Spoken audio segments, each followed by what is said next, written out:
Smart at Work vous est présenté en partenariat avec Manutan.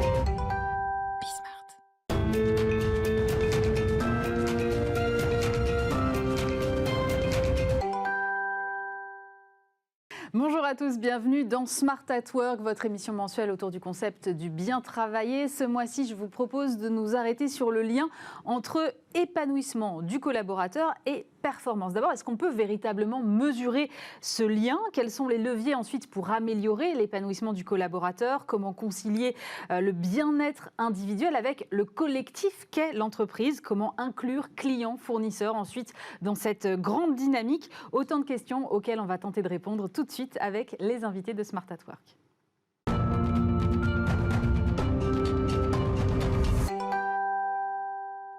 Et pour commencer cette émission, je suis avec Cindy Dauvin-Cariou. Bonjour. Bonjour. Vous êtes la fondatrice de XXL Happiness. C'est une société spécialisée dans la QVT, la fameuse qualité de vie au travail. Cindy, quand on parle de QVT, on parle de bien-être et non pas de bonheur au travail, c'est ça ?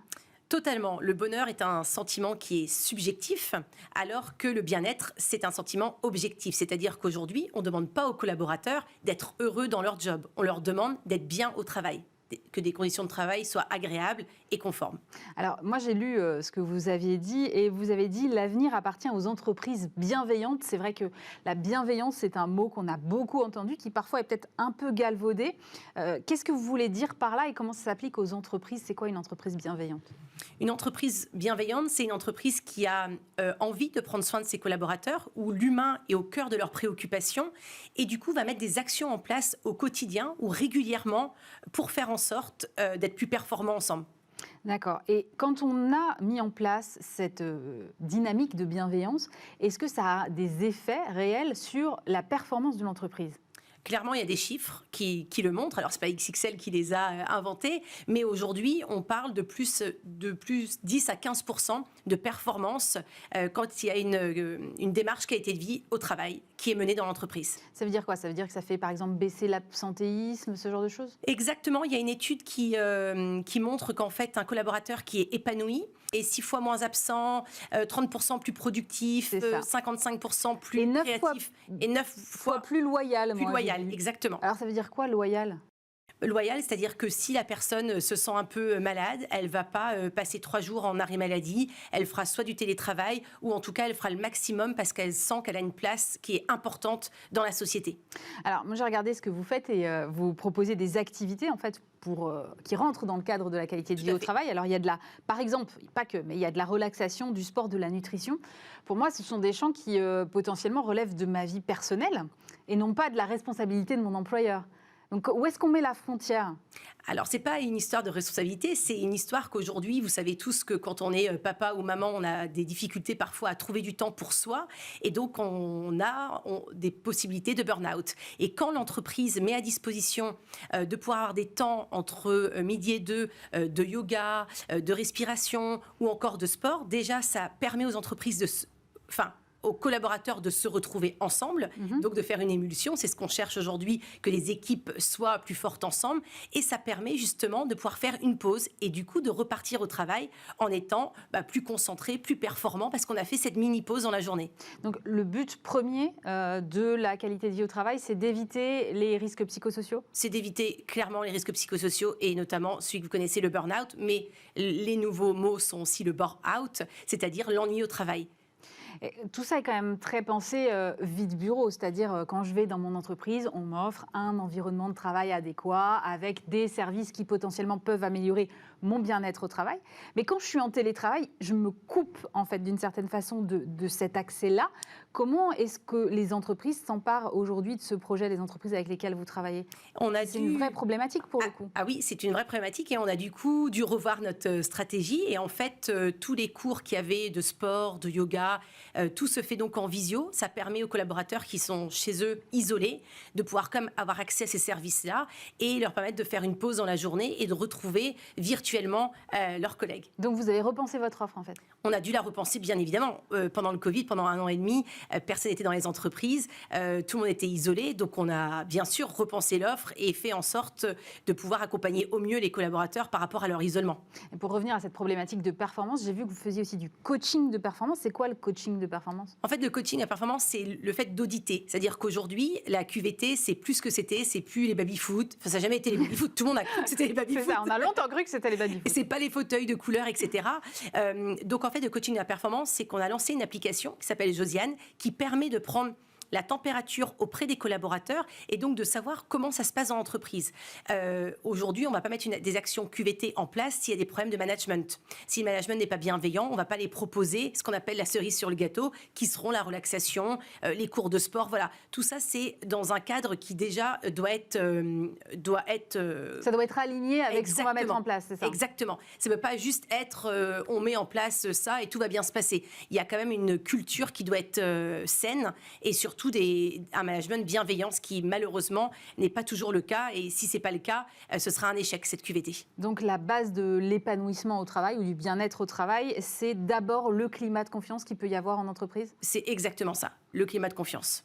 Merci beaucoup Cindy Dauvin-Cariou. On reste avec vous puisque dans un instant, nous allons être rejoints par 2 autres chefs d'entreprise pour poursuivre cette discussion.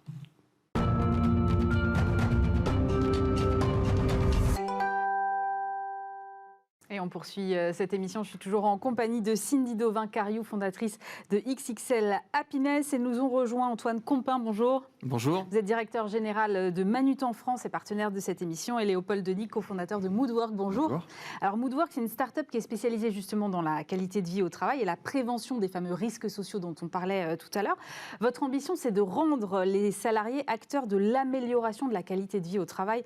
Ça sous-entend quand même que l'épanouissement des collaborateurs ne dépend pas uniquement des dirigeants de l'entreprise, c'est ça ? Exactement, je pense qu'il est très important de différencier la responsabilité légale, qui revient certes à l'employeur, et la responsabilité réelle, en fait. Et là, toutes les recherches montrent que la responsabilité réelle, elle est partagée entre l'organisation et l'individu. Le premier qui doit agir sur ce qu'on appelle les facteurs organisationnels. Est-ce que j'accorde des vacances à mes collaborateurs? Quelle est la culture de mon entreprise? Quelle est l'ambiance? Et ainsi de suite. Et du côté individuel, tous les facteurs sur lesquels moi, en tant qu'individu, je peux avoir un impact. La façon dont je communique avec les autres, la façon dont je gère mon stress, et ainsi de suite. Et donc, chez Moodwork, on a fait ce constat il y a 4-5 ans maintenant, qu'il y avait un trou dans la raquette des politiques qualité de vie au travail des entreprises. Et ce trou dans la raquette, c'était l'accompagnement du collaborateur. Et donc, on a créé une application web et mobile qui va permettre à chaque salarié, en fait, d'avoir accès à des outils d'auto-évaluation pour mieux comprendre leur situation individuelle, des outils de formation via des podcasts, des conférences en ligne et ainsi de suite, pour les faire monter en compétence sur tous les soft skills liés à la qualité de vie au travail. Et troisièmement, des outils d'accompagnement pour leur permettre d'accéder à tous les spécialistes qui peuvent les aider dans leur démarche. Je trouve ça hyper intéressant, mais les collaborateurs, ils acceptent ça, de se remettre en cause et de dire « Non, en fait, aujourd'hui, vraiment, je n'ai pas été sympa avec mes collègues, il faut que je change mon comportement. » Vraiment? Alors, il y en a oui, il y en a non. Après, c'est comme partout. Quand on met en place Moodwork dans une entreprise, j'ai envie de dire, on le met en place pour tout le monde, mais on le met réellement en place pour les gens qui sont prêts à changer. Ouais, c'est ça.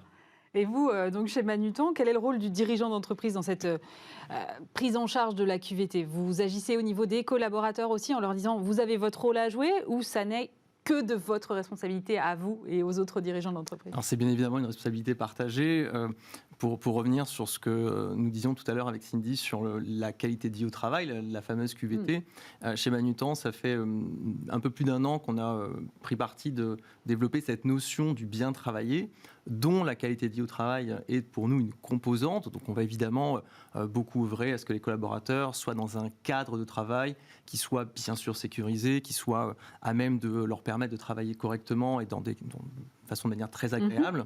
Mais on voit bien depuis notamment les derniers confinements et la crise sanitaire qu'on a vécue ces derniers temps, que la qualité de vie au travail ne se passe pas au final qu'au travail, qu'au bureau, que dans le bâtiment dans lequel on allait travailler le matin, mais petit à petit se développe aussi sur d'autres lieux, comme par exemple le domicile, le télétravail. Donc quand on parle de qualité de vie au travail, il faut absolument intégrer aussi cette notion que le travail se fait maintenant aujourd'hui, peut se faire également à domicile.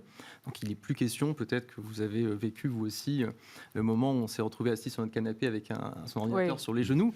Voilà, ça on explique en fait, et on travaille à ce que la qualité de vie au travail qui se ressent et sur laquelle on attache une grande importance au travail, au bureau, dans le bâtiment, puisse également résonner, je dirais, ailleurs que simplement dans le bâtiment. Alors, il y a différents leviers pour agir sur la qualité de vie au travail. Il y a effectivement, vous le disiez, l'environnement, les conditions de travail, mais il y a aussi les relations, on le disait, avec les collègues, les dirigeants. L'entreprise est quand même un collectif, Cindy. C'est difficile de s'entendre avec tout le monde. Donc, comment on fait pour maintenir l'harmonie, si je peux dire ça comme ça ? Alors, c'est difficile, mais aujourd'hui, quand on fait des événements, ce dont on parlait tout à l'heure, en début d'année, pour cette rentrée, on fait des événements qui sont assez fabuleux. Les collaborateurs n'ont jamais eu autant envie de venir, sont contents après 1 an et demi de se retrouver. Et donc, du coup, ça crée une émulsion. Et indéniablement, ça donne envie à ceux qui étaient aussi parfois en télétravail de revenir au bureau s'ils ont l'opportunité. Et ça permet en tout cas de retrouver un peu de vie aussi dans l'entreprise.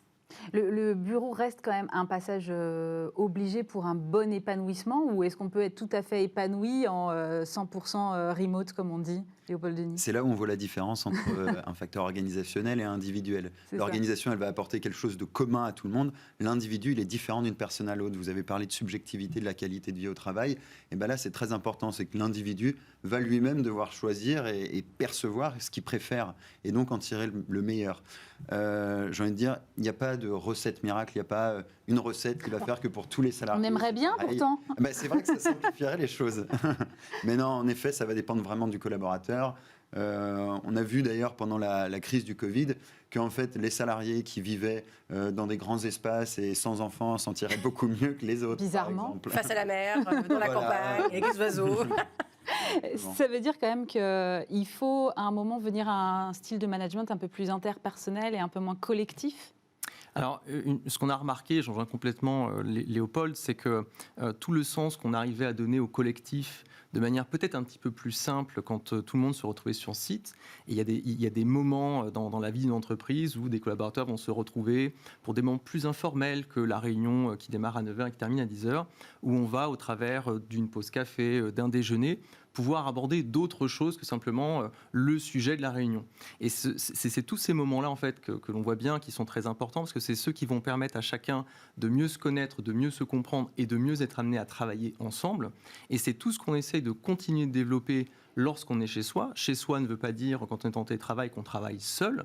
On travaille tout autant en collectif. Il faut en revanche qu'on soit extrêmement vigilant sur le fait que cette collectivité puisse également avoir lieu lorsqu'on est en télétravail, en visio, quelque part tout seul. Donc oui, bien sûr, qu'on attache une grande importance et aujourd'hui on demande à ce que nos managers soient très vigilants sur le lien qu'on doit conserver.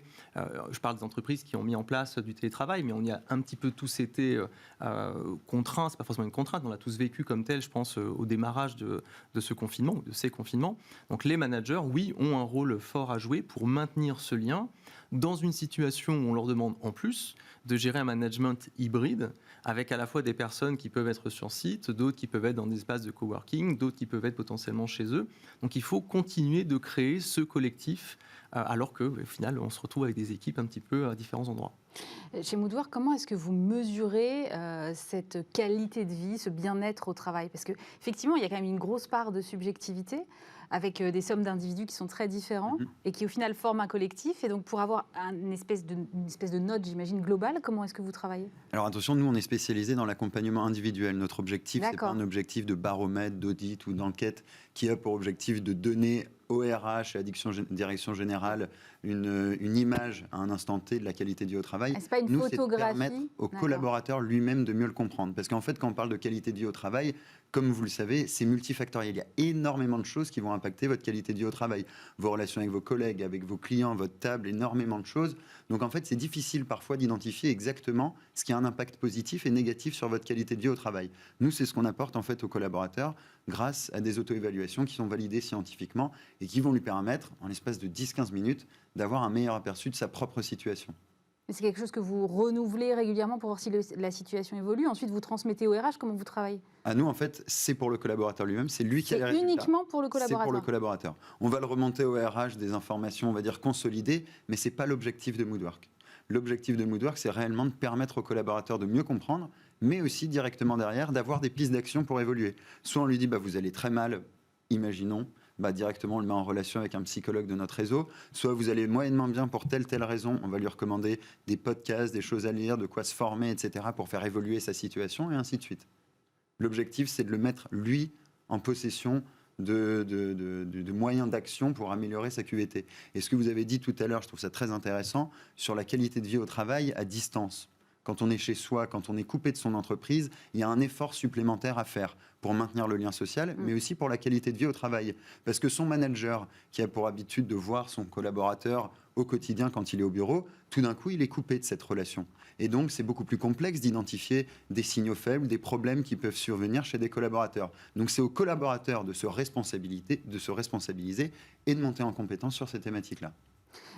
Comment est-ce que vous accompagnez les collaborateurs au quotidien, Cindy ? Alors nous, un petit peu la différence de Léopold, on va travailler plutôt sur une image à l'instant T avant de pouvoir mettre en place une démarche QVT. Et en fait, c'est des actions au quotidien qu'on va mettre en place pour les collaborateurs qui vont leur permettre de se sentir bien au travail. Mais encore une fois, ça reste assez individuel. Si les actions mises en place ne souhaitent pas être réalisées par le collaborateur, il n'ira pas. Mais en tout cas, on travaille beaucoup avec les DRH qui ont du mal, encore plus avec le télétravail, à savoir comment se sentent les collaborateurs et qu'est-ce qu'il faut faire pour qu'ils se sentent bien. Pour mesurer comment se sent un collaborateur et surtout quand on parle de relations interpersonnelles avec le manager, est-ce que la culture du feedback qu'on voit émerger, elle prend plus d'importance ? Je pense que oui, je pense qu'elle prend de plus en plus d'importance pour aller sur la mesure, parce que je pense que c'est quelque chose de très important. Beaucoup d'actions, beaucoup d'investissements pour l'épanouissement des collaborateurs de l'entreprise. C'est intéressant si on peut le mesurer. Alors, chez Manutan, on a pris parti de passer par Great Place to Work, qui est un label indépendant, qui tous les ans nous envoie un questionnaire, donc 80 questions posées à l'ensemble des collaborateurs de l'entreprise de manière anonyme. Donc chacun répond véritablement totalement librement. Et pour la 5e année consécutive, mais on a été labellisé Great Place to Work, ce qui signifie que la majorité des collaborateurs ont répondu positivement à la question trouvez-vous que Manutan est une entreprise dans laquelle il est bon de travailler ? Alors, ce n'est pas la seule question qui est posée, mais ce qui est intéressant de noter, c'est que année après année, ce score évolue positivement. Donc, pour nous, c'est important. Et puis, bien sûr, on va aller regarder l'ensemble des 80 réponses qui auront été apportées. Et chaque équipe, donc chaque manager avec son équipe, va travailler à comprendre des deltas qui auraient pu être constatés entre l'année précédente et l'année suivante. Et on va pouvoir travailler véritablement sur des améliorations permanentes. Donc ça, je pense que c'est important. La deuxième chose qui est importante, c'est la culture du feedback. On en parle, c'est quelque chose dont on sentait viscéralement qu'on avait, nous, très envie d'interroger nos collaborateurs et qu'ils participent à la vie de l'entreprise. Et donc, ce qu'on a mis en place depuis maintenant à peu près 2 ans, c'est un outil, parce que c'est intéressant de vouloir mettre la culture du feedback, mais c'est encore mieux si on arrive à le matérialiser. Donc, on a utilisé un outil qui s'appelle FlashBrand, qui est en fait un site internet, enfin une page internet sur laquelle on invite, on encourage l'ensemble des collaborateurs à apporter du feedback, donc des idées, des retours, mais à l'ensemble de l'entreprise. Pas uniquement à son collaborateur, pas uniquement à son manager. Il y a bien souvent une possibilité assez naturelle qu'on voit d'un manager qui fait un feedback à son collaborateur. Oui, c'est plutôt dans ce sens. Et ben nous, on encourage à ce que ce soit aussi dans l'autre sens et que ce soit donnant-donnant. C'est-à-dire qu'on est en capacité de donner du feedback, mais il faut aussi être en capacité à en recevoir. Et du feedback, c'est à la fois bienveillant et à la fois constructif pour permettre de progresser. Ça va être par exemple, j'ai terminé la réunion de ce matin, pourrais-tu m'indiquer comment tu as trouvé, si tu vois des pistes qui permettraient de la rendre encore plus efficace la fois d'après.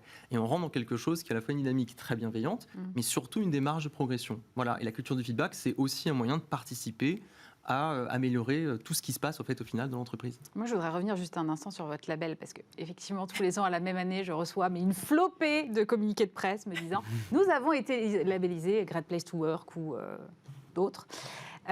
Mais à quoi ça sert ? C'est vraiment quelque chose d'utile que, par exemple, vos futurs candidats regardent et vous êtes vraiment interrogé là-dessus ? Ou est-ce que c'est juste, allez, une petite médaille et on est content ? Alors, j'imagine que vous allez me répondre que non, mais... Je pense que c'est très important à plus d'un titre.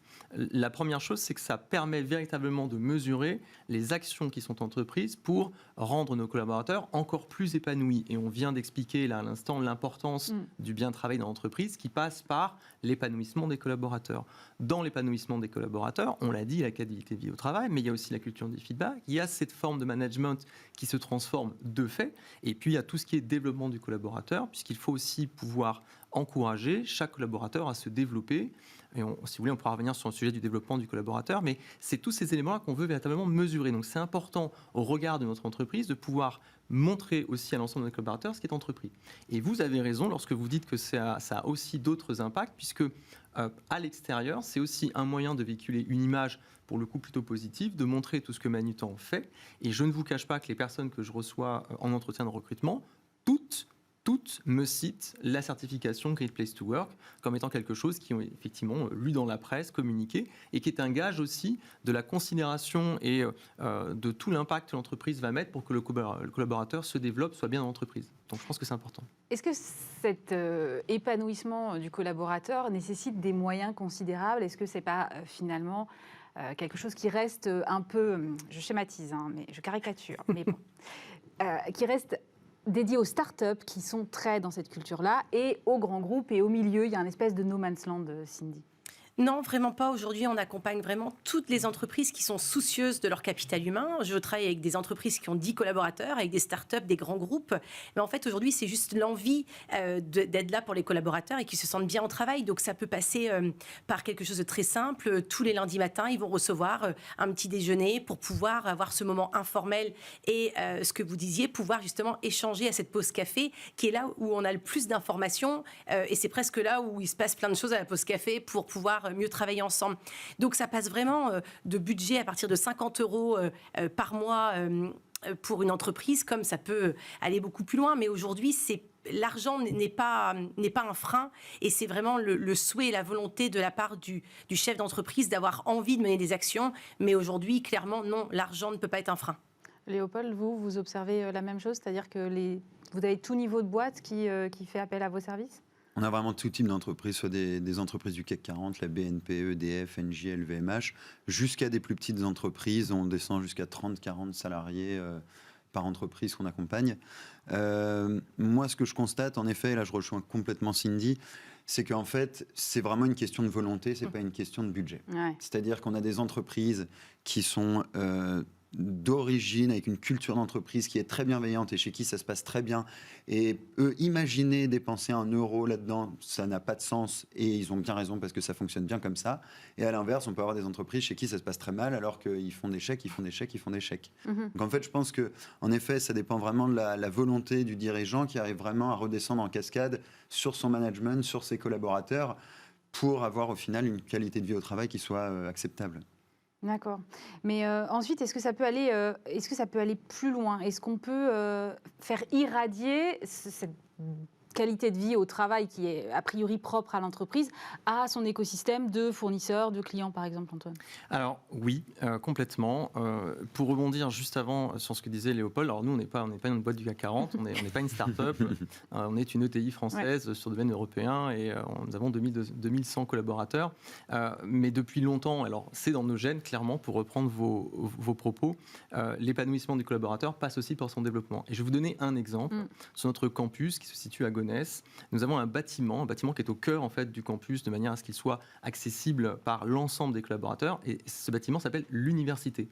Au sein de cette université, on a la possibilité, et c'est là en fait qu'ont lieu toutes les formations des programmes individuels et collectifs de formation. C'est à cet endroit-là que les gens sont formés et développés, notamment les nouveaux managers. Et mais on a aussi des espaces qui sont des espaces, des salles d'art plastique, de dessin, de chant, de musique.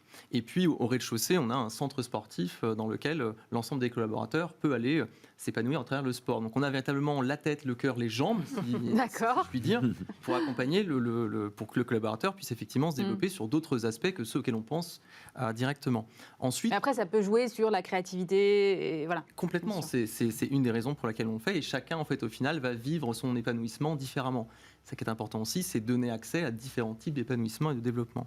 Et puis pour répondre à votre question sur l'accompagnement qu'on peut avoir ou le rayonnement de ce bien travailler, alors nous on est un distributeur de matériel aux entreprises. Quelque part, on a aussi cette vocation à ce que la culture qui est la nôtre et ce bien travailler que l'on met en avant chez nous puisse également avoir en fait son pendant au sein de nos clients qui font partie de notre écosystème. Parce que quelque part, on leur distribue des produits qui sont leurs produits du quotidien. On va distribuer des chaises de bureau, on va distribuer des chaussures de sécurité, des casques de chantier, donc presque des produits qui touchent à l'intime.